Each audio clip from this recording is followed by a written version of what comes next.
Келечек орто мектеби, Бабыр атындагы орто мектептин курулушун, жаңы типтүү мектептин курулушунун маселеси менен келгенмин. Ошол мектеп 39-жылы курулган мектеп.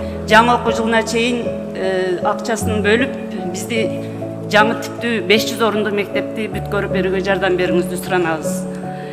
Экинчи маселе, былтыр дагы көтөрүп келгенбиз. Бизде Бешкент айылында 70-жылдан бери жол төп оңдолгон эмес.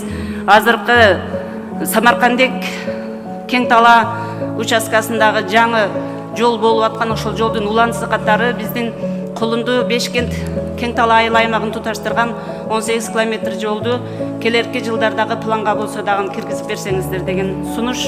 Андан тышкары мен бүт райондун атынан чыгып аткандыктан кийинки авариялык абалдагы мектептер Бабаканов мектеби, Момунов мектеби жана Жеңиш айылындагы мектептерди кийинки жылдардагы планга киргизип, Суу Баш айылында 50 орундуу бала бакчанын жана Разаков шаарындагы бала бакчаларды, көпчүлүк айылдардагы бала бакчаларды типтүү бала бакчалардын пландарына киргизип берсеңиздер.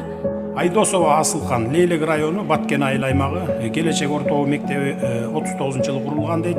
Август айынан баштап курулуш токтоп калды дейт. 18 километр жол Бешкент, бала бакчалар доңдо, Көкташ айылы суунун тартыштыгынан балдар миграцияга кетти дейт. Так.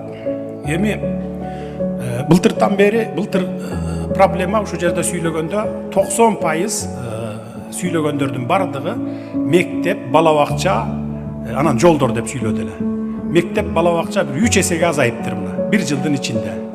Бирин экин сүйлөөчүлөр айтты проблеманы.